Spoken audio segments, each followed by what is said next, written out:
12 ലക്ഷം വരെ income tax കൊടുക്കണ്ടേ? ഈ ITR സീസണിൽ ഏറ്റവും കൂടുതൽ ആൾക്കാരിനോട് ചോദിച്ചൊരു ക്വസ്റ്റ്യനാണ്, 12 ലക്ഷം വരെ ടാക്സ് ഇല്ലെന്ന് കേട്ടല്ലോ, പിന്നെ എങ്ങനെയാണ് ഞങ്ങൾക്ക് ഇത്രയും ടാക്സ് വന്നത്? എന്താണ് ഇൻകം ടാക്സ് ആക്ടിൽ ഇതിനെക്കുറിച്ച് പറയുന്നത്? നമുക്കൊന്ന് ഡീകോഡ് ചെയ്താൽ, ഇൻകം ടാക്സ് ആക്ട് 1961 87A എന്നൊരു സെക്ഷനിലെ റിബേറ്റിനെ കുറിച്ചാണ് ഈ പറയുന്നത്.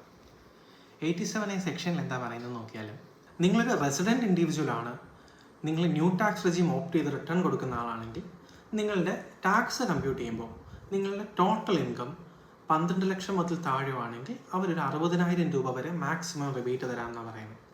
അപ്പോൾ എങ്ങനെയാണ് റിബേറ്റ് മെക്കാനിസം വർക്കാവുന്നത് നോക്കിയാലും, റിബേറ്റ് മെക്കാനിസം വർക്കാവുന്നത് നിങ്ങളുടെ നോർമൽ ഇൻകം 12 ലക്ഷത്തിൻ്റെ പുറത്ത് നമ്മൾ ടാക്സ് കമ്പ്യൂട്ട് ചെയ്യുവാണെങ്കിൽ മാക്സിമം ടാക്സ് എത്ര വരും? 60,000 വരും.